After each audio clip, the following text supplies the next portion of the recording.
আগে থেকে কড়াইতে আমি সর্ষের তেল দিয়ে দিলাম। আলুগুলোকে আমি ভেজে নিব। দেখতে পাচ্ছ বন্ধুরা, আমি আলুগুলোকে লাল লাল করে ভেজে নিলাম, দিয়ে তুলে নিলাম আলুগুলোকে।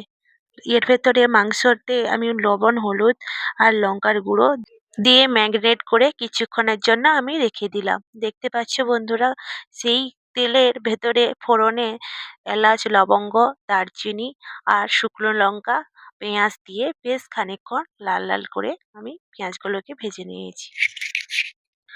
টমেটো আর আদা রসুনের পেস্ট আমি দিয়ে দিলাম, দিয়ে বেশ খানিকক্ষণ আমি কষাবো। দেখতে পাচ্ছ বন্ধুরা, আমার কষানো হয়ে গেছে। হলুদ, লঙ্কার গুঁড়ো আমি এর মধ্যে দিয়ে দিলাম, দিয়ে আবার কষিয়ে নিলাম।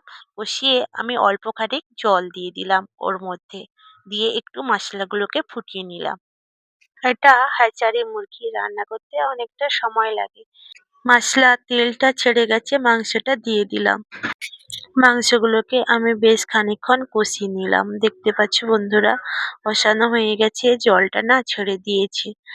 ওর মধ্যে ভেজে রাখা আলুটা আমি দিয়ে দিলাম, দিয়ে বেশ খানিকক্ষণ আমি ওর মধ্যে আমি আলুটা দিয়ে বেশ খানিকক্ষণ আমি রান্না করে নিয়েছি। সেদ্ধ হয়ে গেছে। মশলাটা দিয়ে দিলাম, দিয়ে বেশ খানিকক্ষণ আমি কষিয়ে নিয়েছি।